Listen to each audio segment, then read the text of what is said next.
Bom dia a todos. Daqui a alguns minutos a gente vai começar o nosso culto dominical. Você é bem-vindo. Você pode também chamar pessoas, amigas, para participar conosco, para estar conosco nesse culto. Daqui a uns 5, 6 minutinhos a gente começa, tá bom?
Muito bom dia a todos, sejam todos muito bem-vindos. Nós hoje estamos um pouco desfalcados aqui na nossa equipe, porque o Daniel e a Ana, eles tiveram febre essa semana e a gente achou mais prudente manter distância deles, né?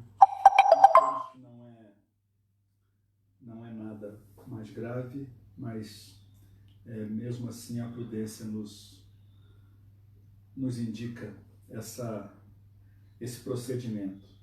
Então hoje vocês vão ter que me aturar não só pregando, mas tocando, cantando, né?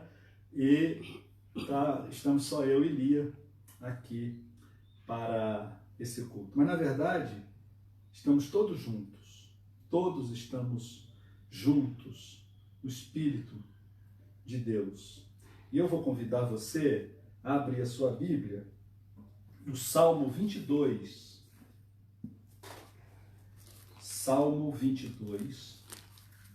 E eu vou ler os versos 22 ao 28, que diz assim: A meus irmãos declararei o teu nome.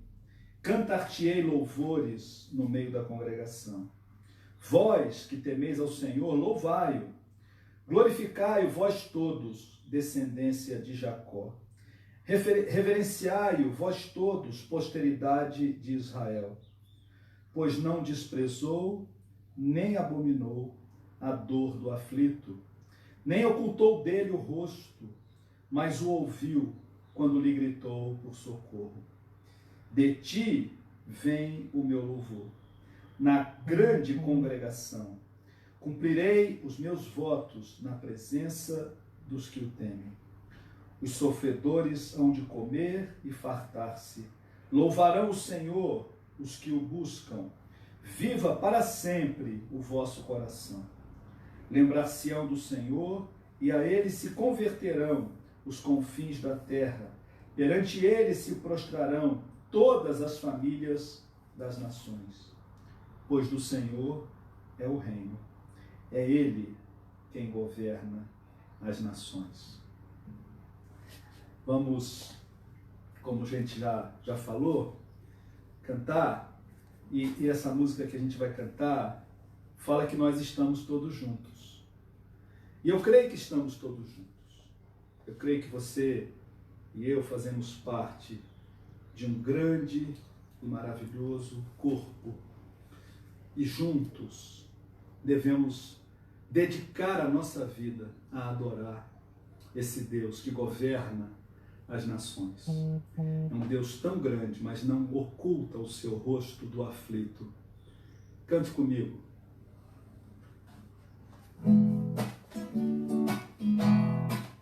Estamos juntos, prontos para a adoração, que vem de dentro, vem do coração, que traz alento, força nova para viver, que faz da alma um recanto da canção. Estamos juntos, prontos para a comunhão, que faz do amor uma celebração. Nosso louvor iremos todos dedicar a Jesus Cristo, nosso lampião. Estamos juntos, prontos para a adoração, que vem de dentro, vem do coração. Mandais alento, força nova para viver, que traz na alma o recanto da canção. Estamos juntos, prontos para a comunhão, que faz do amor uma celebração. Nosso louvor iremos todos dedicar a Jesus Cristo, nosso lampião, que trouxe luz em meio à escuridão, que fez da cruz prova maior do amor, trouxe amizade com o seu perdão. Viva a esperança, fé e união, que trouxe luz em meio à escuridão, que fez da cruz prova maior do amor, trouxe amizade com o seu perdão. Viva a esperança, fé e união.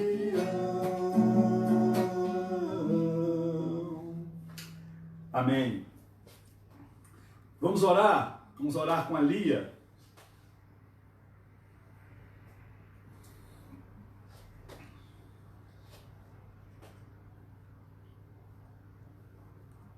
Senhor amado, nós te agradecemos, ó Deus, porque o Senhor é o nosso Pai, o nosso Pai amado, que tem nos guardado, tem nos abençoado. E nós estamos aqui para dizer ao Senhor que reconhecemos a tua soberania, a tua grandeza, o teu poder, a tua majestade. E queremos prestar esse culto, Senhor, na beleza da tua santidade, nos curvarmos a ti, a essa grandeza, a essa beleza, e dizer que reconhecemos, ó Pai, que o Senhor é o grande Deus das nossas vidas. Aceita, Senhor, o nosso culto de adoração. Nós estamos prontos, porque o Senhor fez com que nós tivéssemos condições de estarmos na tua presença e poder falar de como nós somos gratos, de como nós reconhecemos esse amor grandioso, essa graça, essa misericórdia. Ó Pai, aceita o nosso louvor, aceita o nosso culto de adoração, em nome de Jesus. Amém. Amém. Você abre aí o seu inário, você que tem o inário da igreja, inário Novo Cântico, abre o seu inário no hino 162. Tem alguma coisa aí, Lia? Vou pedir para eu tirar o som. Não sei fazer isso. Não te explicou aqui. Vamos cantar o hino 162.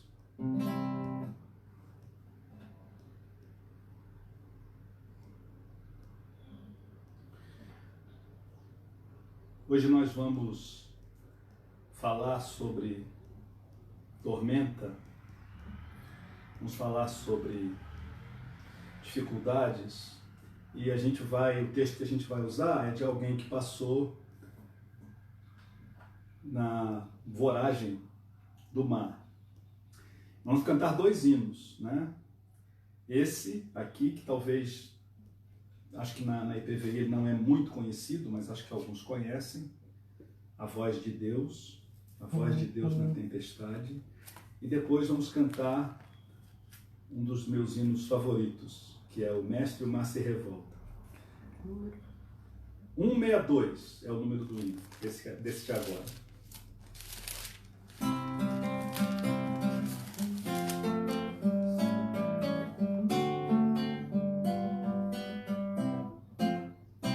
Quando a tempestade ruge com o seu feroz bramir, quando as nuvens se acumulam, raios mil a despedir, do trovão o som tremendo faz-se ouvir e com pavor.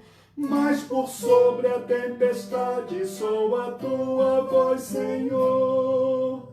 Eis que ouvimos tua voz, animar os que andam sós, em ti sempre confiados, vão por ti sempre a lutar.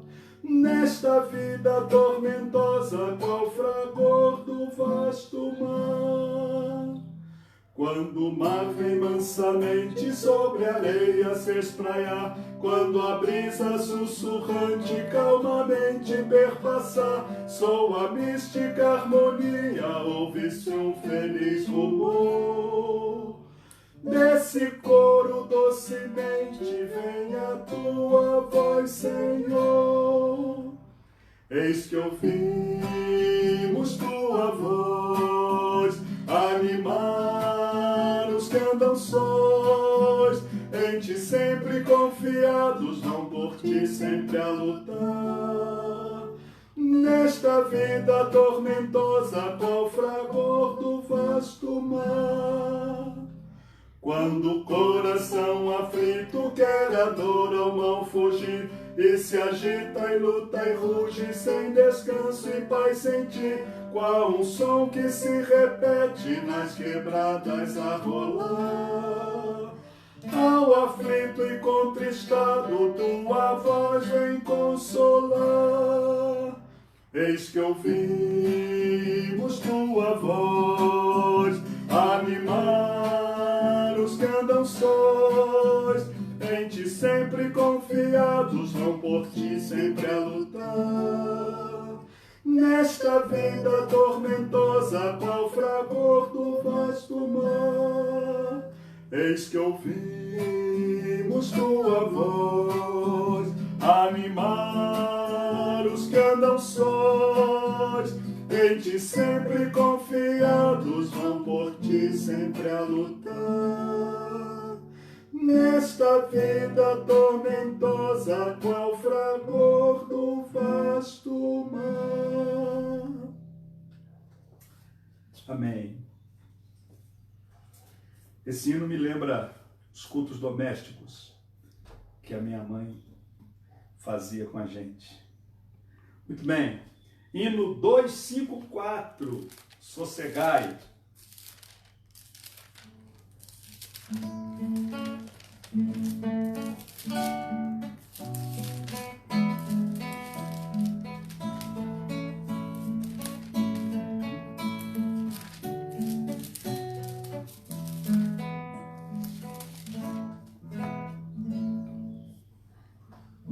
Vamos lá? 254. Mestre, o mar se revolta, as ondas nos dão pavor, o céu se reveste de trevas, não temos um Salvador. Não se te dá que morramos, podes assim dormir, se a cada momento nos vemos já prestes a submergir. As ondas atendem ao meu mandar, sossegai, seja o encapelado mar, a ira dos homens, o gênio do mal, das águas não podem a naufragar, que leva ao Senhor, Rei do céu e mar. Pois todos ouvem o meu mandar, sossegai, sossegai, convosco estou para vos salvar, sossegai. Mestre, chegando de tristeza, me quer hoje consumir, na dor que perturba minha alma, te imploro, vem me acudir. De ondas do mal que me cobrem, quem me virá valer? Não tardes, bom mestre, estou quase a perecer. As ondas atendem ao meu mandar, sossegai, seja o encapelado ira dos homens, o gênio do mal, das águas não podem a naufragar, que leva o Senhor, Rei do céu e mar. Pois todos ouvem o meu mandar, sossegai, sossegai, convosco estou para vos salvar. Sossegai.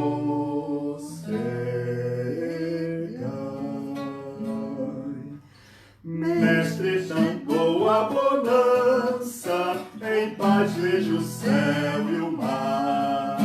O meu coração goza calma, que não poderá findar. Fica ao teu lado, ó Mestre, dono da terra e céu. Eu hei de chegar bem seguro ao porto destino meu. As ondas atendem ao meu mandar. Sossegai, seja o encapelado mar, a ira dos homens, o gênio do mal, das águas não podem a naufragar, que leva o Senhor, Rei do céu e mar. Pois todos ouvem o meu mandar, sossegai, sossegai, convosco estou para vos salvar. Sossegai.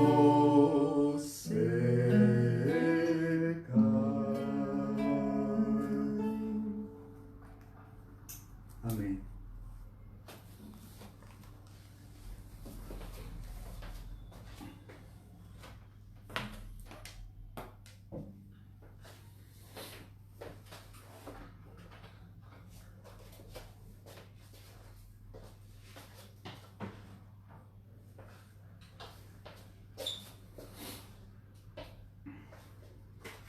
Quero que você abra a sua Bíblia e acompanhe a leitura no livro do profeta Jonas.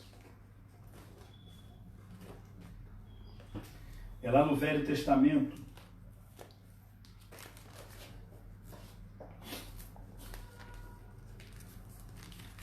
O Jonas, ele fica depois de Gênesis e antes de Apocalipse. Ô, piada dele.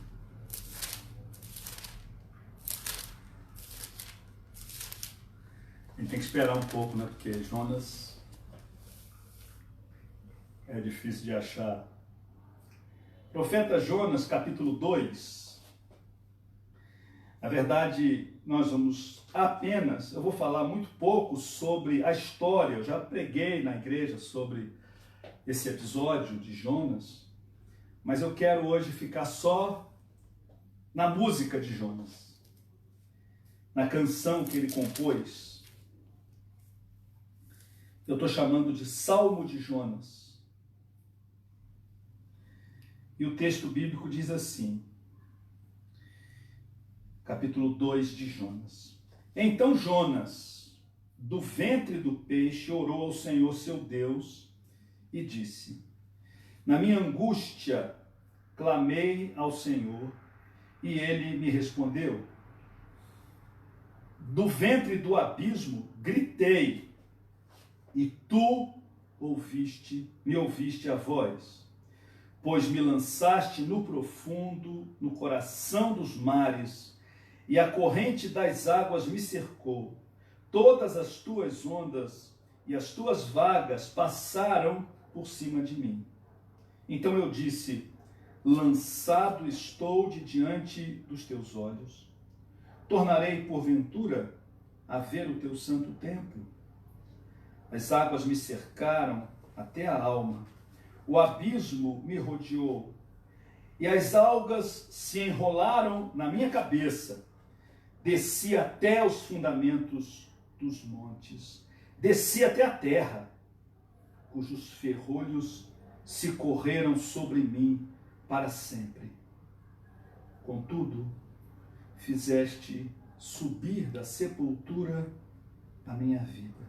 Ó Senhor, meu Deus, Quando dentro de mim desfalecia a minha alma, eu me lembrei do Senhor, e subiu a ti a minha oração no teu santo templo. Os que se entregam à idolatria vã, abandonam aquele que lhes é misericordioso, mas com a voz do agradecimento eu te oferecerei sacrifício. O que votei, pagarei. Ao Senhor pertence a salvação.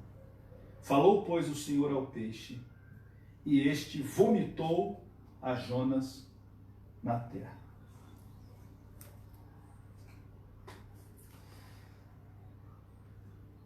Antes, propriamente, da gente começar a mensagem propriamente dita, eu quero falar algumas coisas.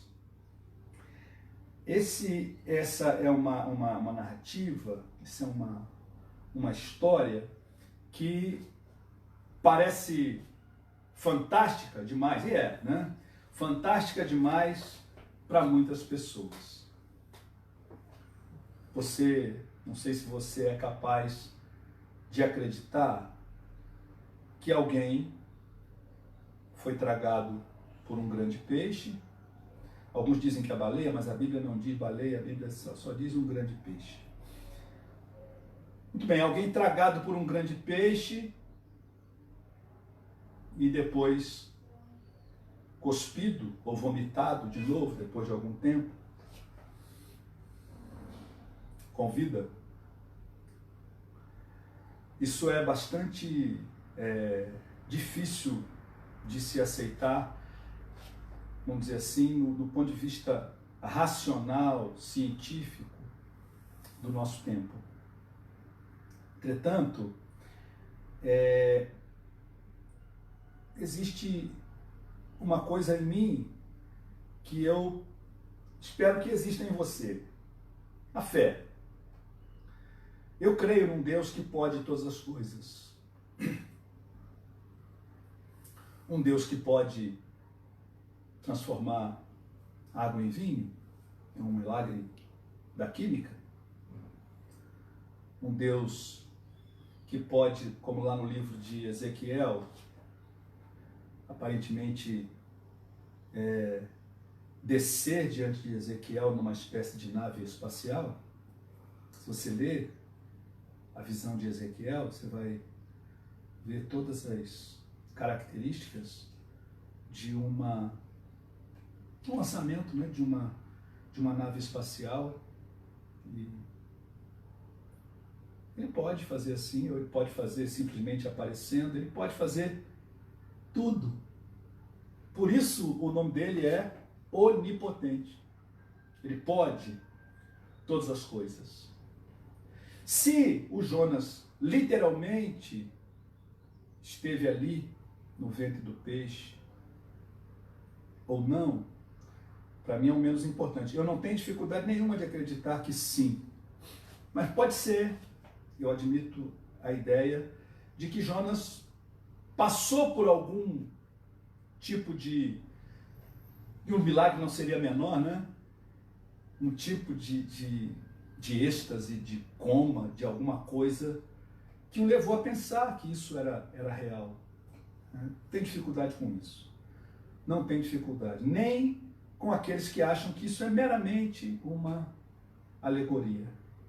O que eu quero, o que eu espero que você perceba é que existem coisas aqui que precisamos aprender, que precisamos entender nas nossas vidas. Hoje, eu e você, quem sabe, a maioria de nós está como que no ventre de um grande peixe.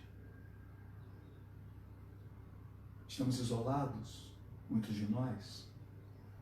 Estamos privados da companhia dos nossos filhos, dos nossos pais, dos nossos netos, dos nossos avós.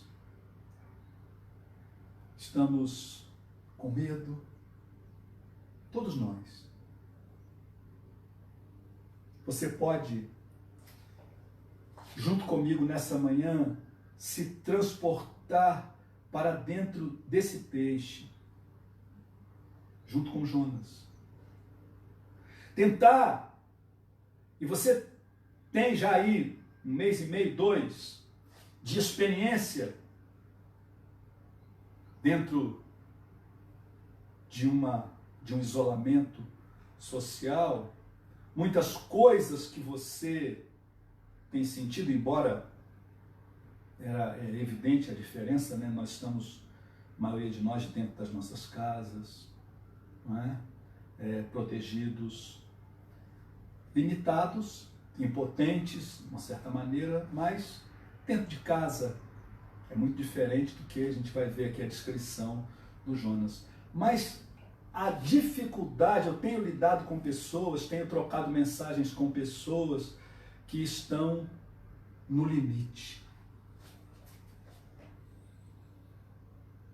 que estão psicologicamente em frangalhos, não suportando mais. E eu acho que isso traz uma proximidade muito grande de nós com o Jonas, da nossa situação com a situação de Jonas. Uma outra coisa que eu quero que você perceba é que esse texto, que é tão colocado em dúvida, é um dos textos do Velho Testamento que Jesus aplica a ele mesmo. Eu creio que Jesus acreditava nesse texto, que Jesus acreditava que Jonas ficou, porque ele diz, do mesmo modo como Jonas ficou 3 dias e 3 noites no ventre do peixe, o Filho do Homem vai ficar 3 dias e 3 noites no coração da terra. E aí a gente fica pensando, qual milagre será maior? Né?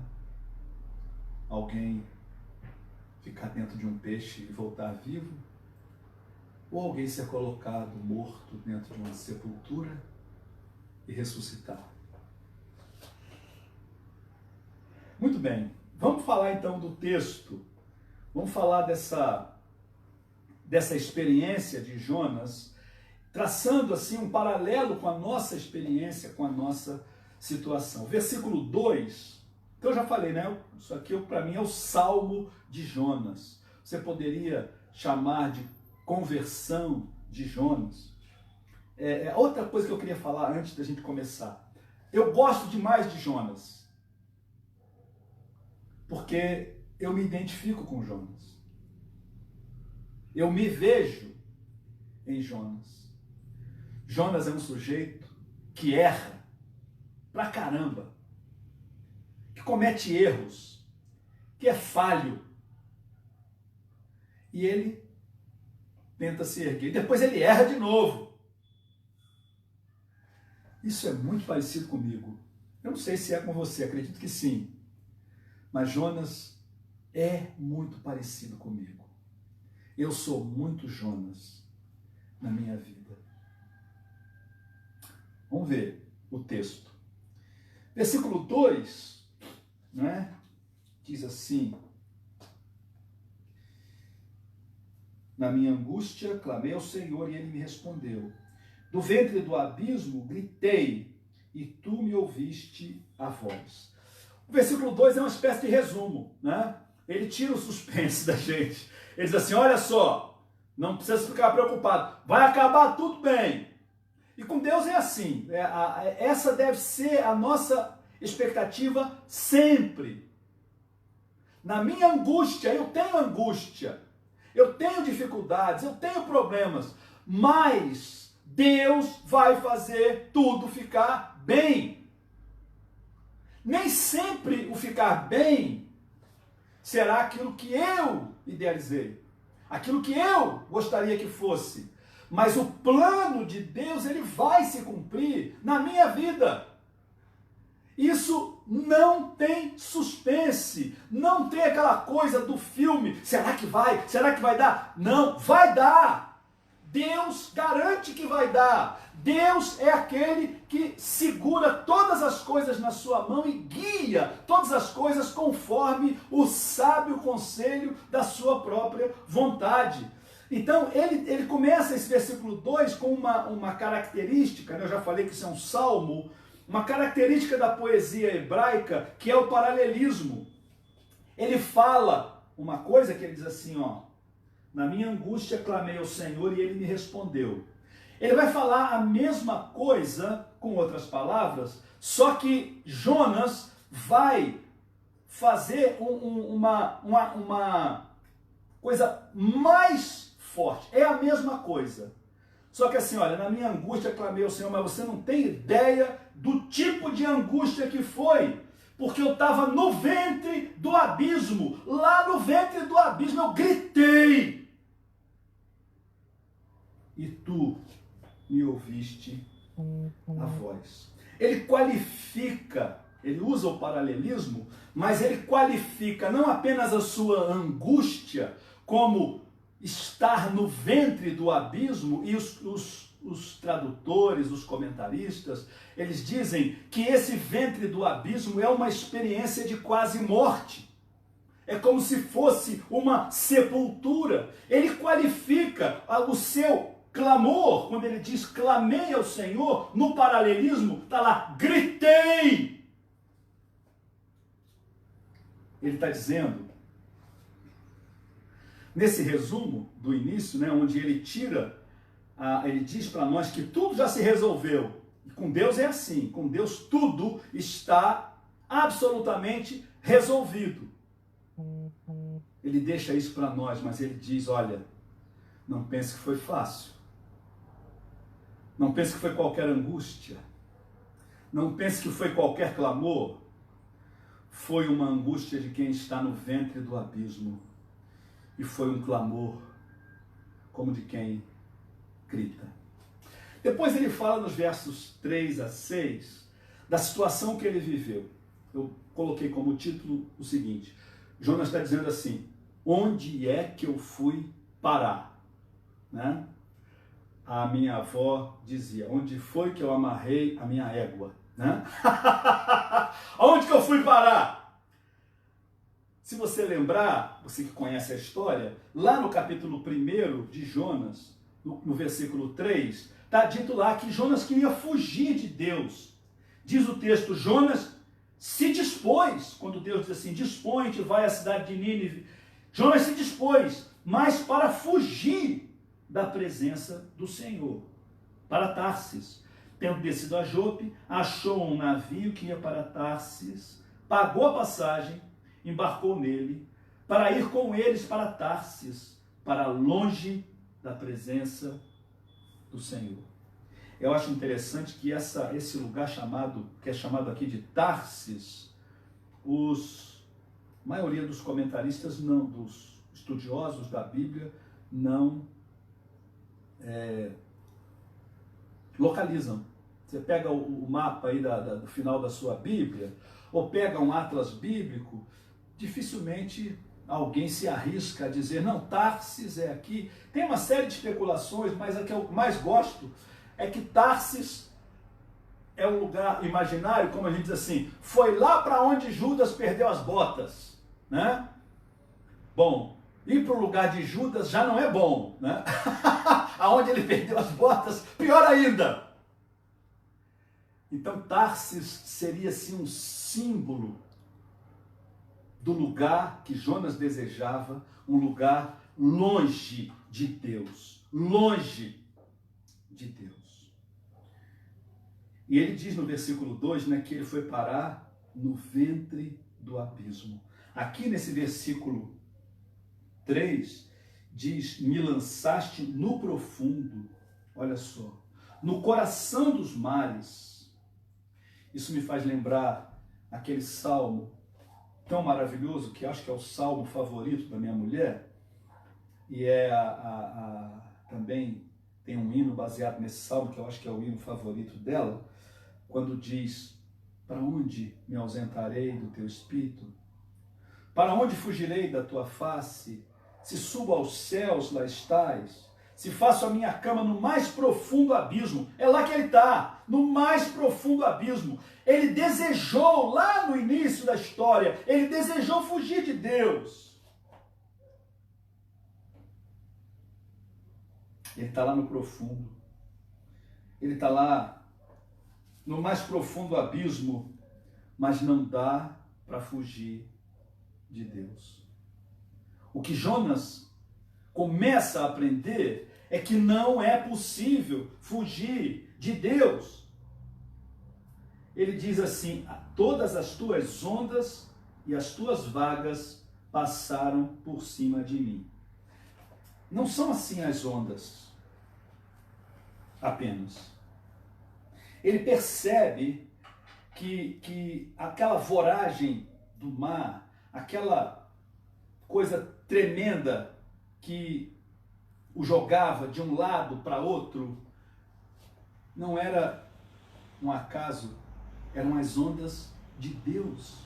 Ele diz as tuas ondas. Não eram imensas vagas do acaso, não, as tuas vagas passaram por cima de mim.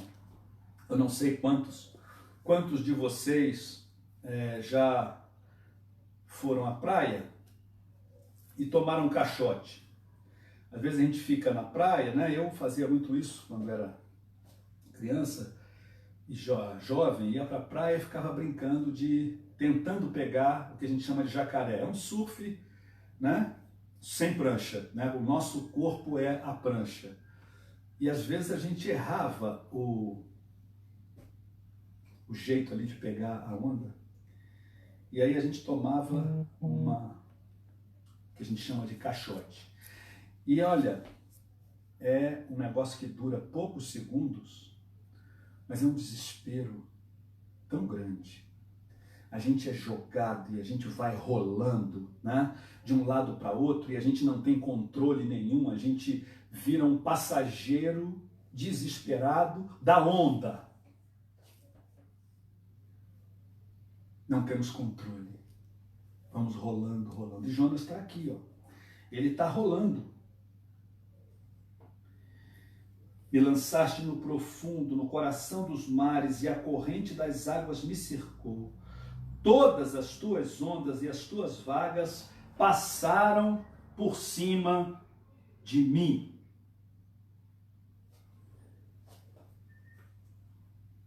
Ele não tem mais controle da sua vida. Lá no capítulo 1 ele pensou que tinha e tentou fugir de Deus. Eu e você muitas vezes pensamos que temos o controle da nossa vida, mas a nossa vida está nas mãos do Senhor.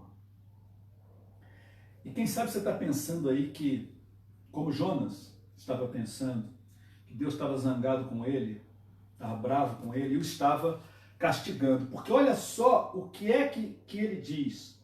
Verso 4. Então eu disse: lançado estou de diante dos teus olhos.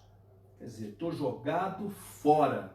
Deus está me punindo. Deus está me castigando. Deus, enfim.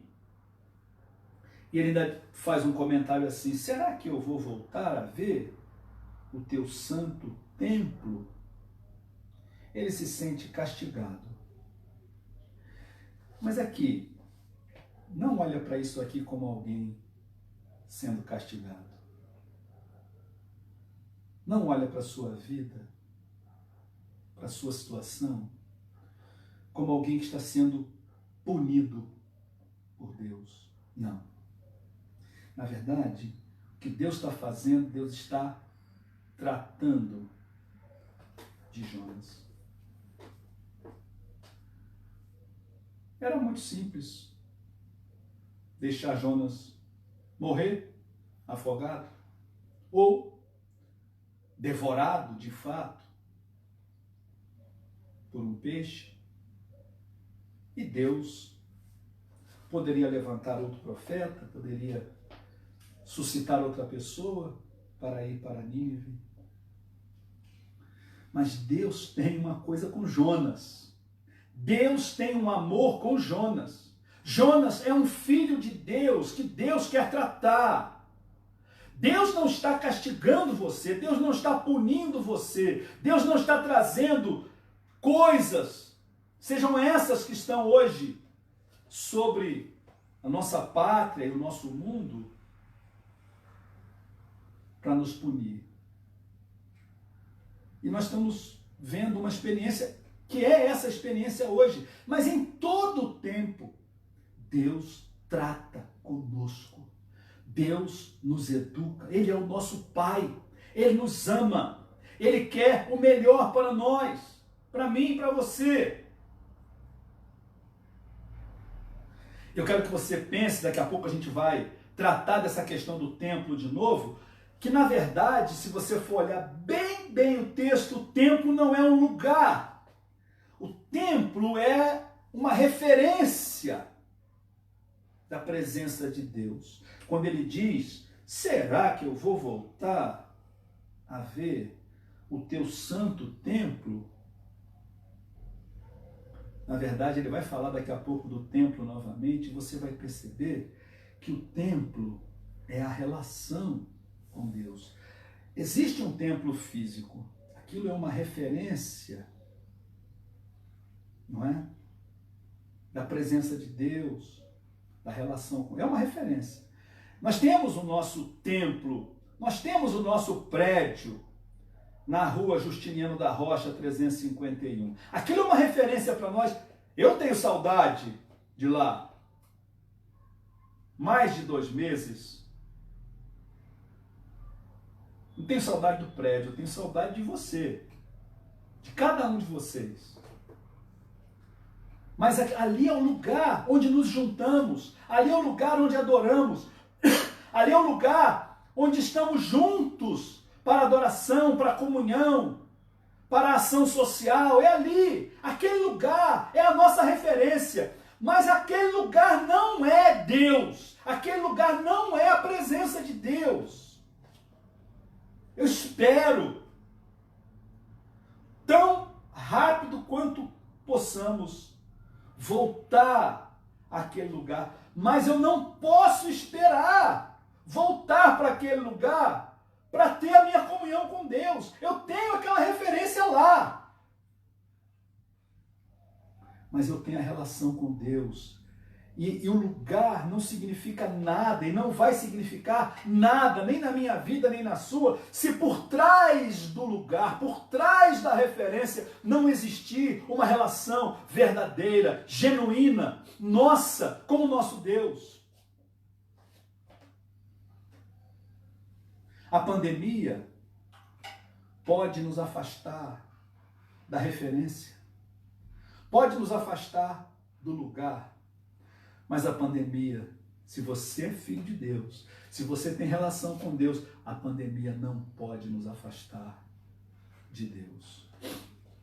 Continuando, ele vai dizer, né? As águas me cercaram até a alma. Ele ficou molhado, né? Ele achou que até a alma dele estava molhada. O abismo me rodeou e as algas se enrolaram na minha cabeça. Aquela ramagem marinha envolveu a cabeça dele. A gente já falou aqui que ele estava rolando, né? E agora falando da ramagem. Olha, só falta a gente dizer que a Polícia Federal estava perseguindo Jonas. Não é o caso, né? Mas tem rolando e tem ramagem.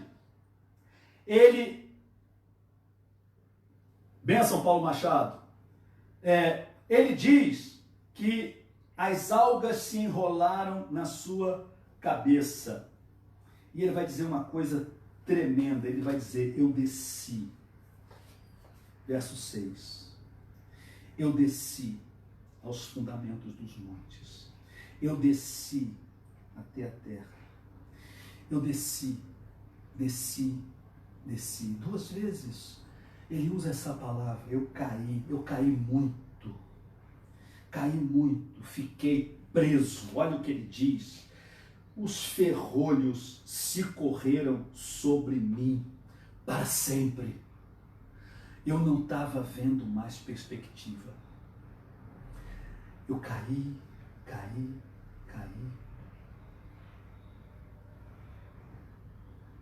Ferrolhos, prisões que ele vai dizer depois que é a própria sepultura.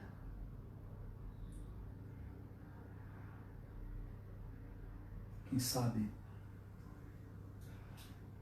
você possa pensar que já desceu tanto,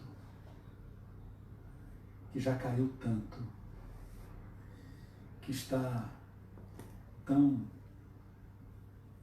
preso aos ferrolhos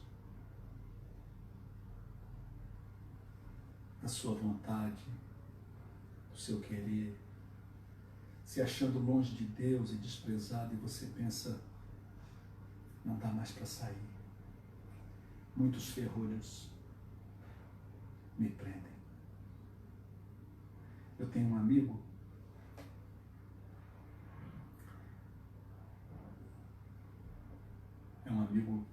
muito especial. E eu falava de Jesus para ele. E ele me dizia, não, Jade, não dá. As coisas que eu fiz,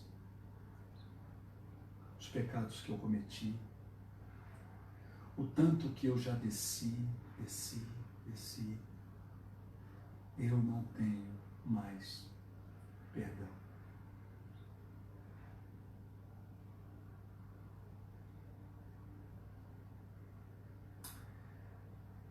Mas Deus é tão gracioso, Deus é tão maravilhoso que um dia, ele que era filho da igreja, ouviu de novo, ó que cego eu andei, e perdido vaguei, longe do meu Salvador. Foi na cruz, onde eu vi meu Jesus, o castigo por mim suportar. E ele se encontrou com Cristo.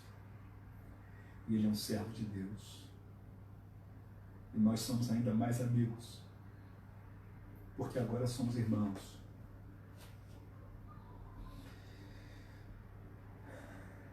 Ele fala que ele desceu, que os ferrolhos o prenderam, mas ele vai dizer uma coisa maravilhosa: contudo, fizeste subir da sepultura a minha vida. Essa palavra aqui está bem relacionada com aquela lá do início, do ventre do abismo.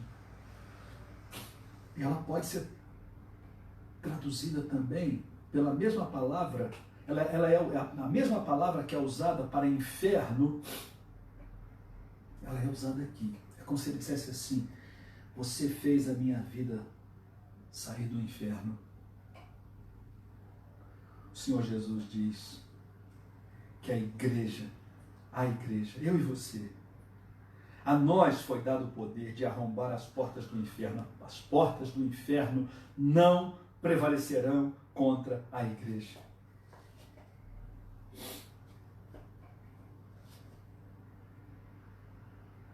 O Senhor me tirou da sepultura. Versos 7 e 8, terceira parte do que nós estamos falando, ele vai dizer para a gente como foi esse livramento. Ele vai dizer algumas coisas. Olha o verso 7. Quando dentro de mim desfalecia a minha alma, eu me lembrei do Senhor. Eu me lembrei. Como é maravilhoso quando a gente tem algo para lembrar do Senhor. Eu me lembrei do Senhor.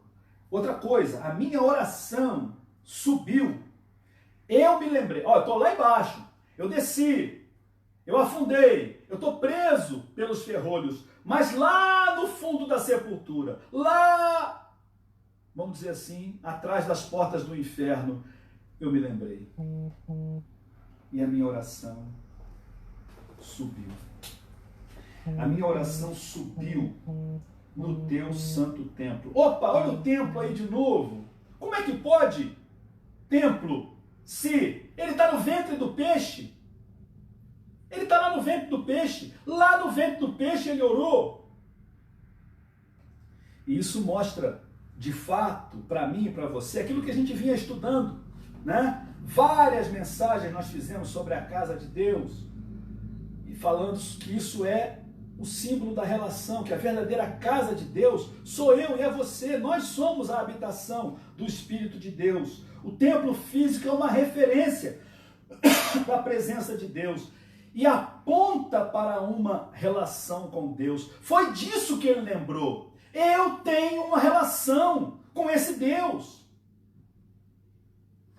O verso 8 vai dizer: os que se entregam à idolatria vã abandonam aquele que lhes é misericordioso. Ele vai falar de idolatria. Quando a gente fala de idolatria, especialmente quando o crente ouve essa palavra, idolatria, já pensa logo numa estátua, já pensa logo numa imagem, já lembra logo do mandamento que diz: não farás para ti imagem de escultura. Tá, não está errado, vamos dizer assim, mas é muito reducionismo isso aí, porque a idolatria é colocar qualquer coisa no lugar de Deus. Qual é a idolatria de Jonas? De qual idolatria que ele está se arrependendo nesse momento? A idolatria de abandonar, a idolatria de fugir. Os que se entregam à idolatria vã abandonam. O que é que Jonas queria fazer? Ele queria abandonar Deus, ele queria fugir de Deus, ele queria ir para o fim do mundo, para onde Judas perdeu as botas, para longe da presença do Senhor. Essa era a sua idolatria. Por quê? Porque ele não queria obedecer ao que Deus dizia. Ele não queria fazer a vontade de Deus em sua vida. E Deus vem a ele não para puni-lo, não para castigá-lo, mas para tratar dele.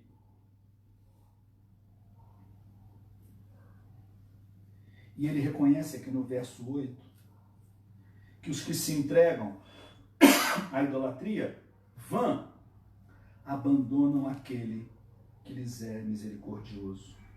Foi exatamente isso que Jonas tentou fazer. Idolatria é colocar alguma coisa no lugar de Deus. É deixar de dar a prioridade a Deus. Isso é verdadeiramente idolatria. É muito mais do que uma estátua. Tá? Verso 10. Desculpa. Verso 9 ele diz: com a voz do agradecimento te oferecerei sacrifício, o que votei, pagarei. Ele tem gratidão, né?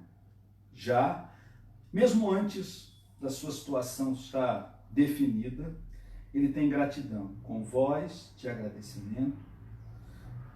Ele diz: eu te oferecerei sacrifício, isto é, eu vou trabalhar para Deus, eu vou fazer o que Deus quer que eu faça. E os meus votos pagarei, o que votei, pagarei. Ele vai voltar à sua devoção. A gente falou de votos semana passada, se lembra, no Dia das Mães? Filho dos meus votos era a expressão lá de Provérbios, e a gente trabalhou um pouquinho em cima disso. Ele volta para a devoção. Por quê? Final, ele disse: ao Senhor pertence a salvação.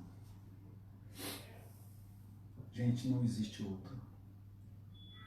Não existe outro caminho. Não existe outro Deus. Não existe outro Cristo. Não existe outro nome pelo qual importa que sejamos salvos. O nome de Deus. A Deus pertence a salvação. Para a gente terminar, eu quero falar uma coisa. E isso, para mim, é é o melhor de Jonas.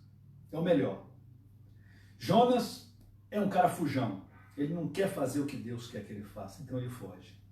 E Deus vai à caça dele, Deus trata com ele, e ele se arrepende, e ele volta, e ele faz essa oração bonita, não é? Faz, é uma maravilha, isso é uma conversão, né? Se é que a gente pode dizer isso, uma reconversão. Agora, o verso 10 diz assim: falou, pois, o Senhor ao peixe, e este vomitou Jonas na terra. É uma coisa ruim a gente falar, né? Daqui a pouco deve ter aquele frango, aquela macarronada. E a gente está falando aqui do vômito do peixe. Presta atenção, quem é o vômito? Então, é a primeira coisa da conclusão, quando a gente foge de Deus, a gente se iguala a vômito de peixe. Não é o peixe, não. É o vômito do peixe. Aquilo que nem o peixe quer comer. É aquilo no que nós nos tornamos quando fugimos, quando recusamos a vontade de Deus. A outra coisa, e essa é a que me agrada muito em Jonas, é que ele errou antes, né? Passa por tudo isso, e aí tem uma nova oportunidade. Deus chama, diz assim, olha, novo chamado, o mesmo chamado renovado, vai à grande cidade de Nínive e tal. Ele vai, e ele prega, e todo mundo se converte, e ele fica bravo, ele fica zangado, ele novamente briga com Deus, e ele pede para morrer.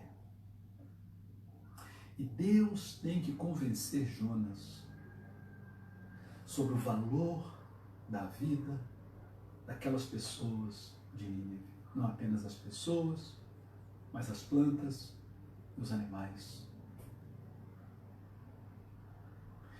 Se você olhar bem o livro do profeta Jonas, ele termina com uma interrogação. Ele termina com uma pergunta de Deus para Jonas, dizendo: eu não hei de ter compaixão da grande cidade de Nínive, em que há mais de 120 mil pessoas, que não sabem discernir entre a mão direita e a mão esquerda, e também muitos animais? E a pergunta é o final: por quê? Porque eu e você precisamos responder. Nós precisamos responder. O final, a conclusão do livro de Jonas, é a sua conclusão, é a minha conclusão, é a minha resposta. Qual o valor da vida? O que é mais importante para Deus? Qual é a mensagem de Jesus em todo o seu ministério? Qual é a mensagem do Novo Testamento? Qual é a mensagem da Bíblia toda?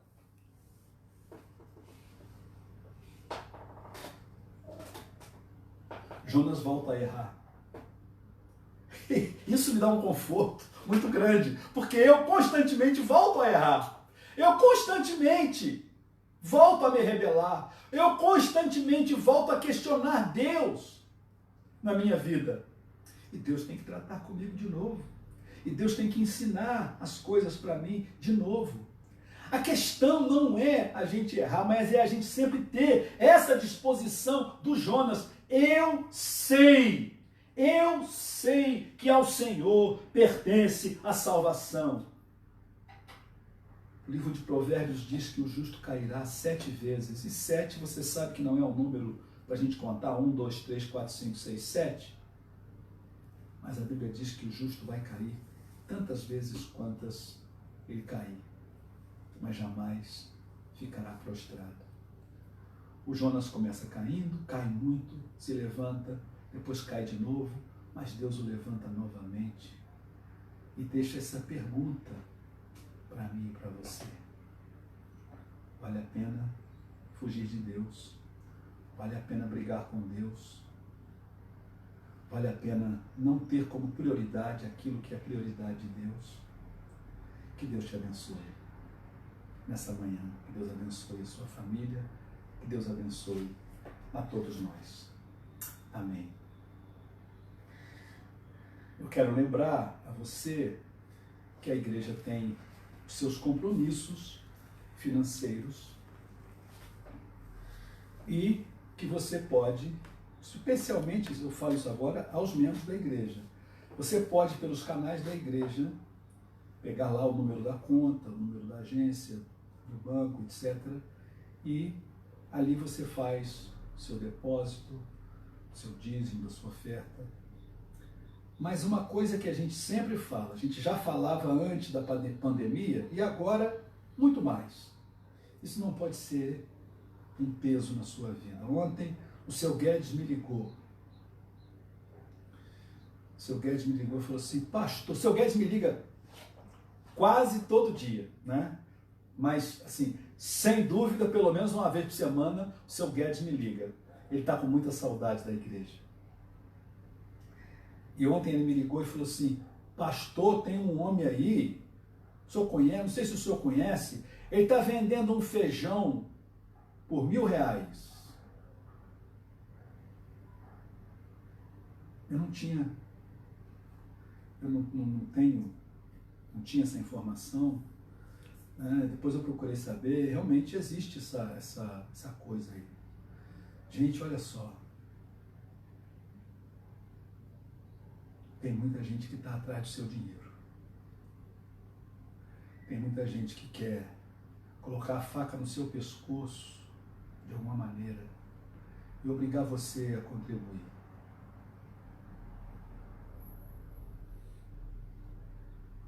Na nossa igreja, não fazemos assim. Não colocamos a faca no pescoço de ninguém. Não constrangemos ninguém. Entendemos que as pessoas que participam desse ministério se consideram parceiras do ministério e vão contribuir de acordo com as suas possibilidades. Farão isso com alegria, farão isso espontaneamente, voluntariamente. E a igreja não é sustentada por dinheiro. A igreja é sustentada por Deus. Então, fica aí essa palavra para o seu coração. A gente aqui não promete prosperidade, a gente aqui não promete carro do ano, a gente aqui promete falar o conselho da palavra de Deus, que a Bíblia diz. Isso a gente promete. E quando a gente erra, e quando a gente fizer alguma coisa errada, quando eu fizer, eu vou ser o primeiro a chegar aqui, olha só, falei, não era verdade, errei. Somos humanos, estamos juntos, na mesma travessia. Deus abençoe você, Deus abençoe sua família.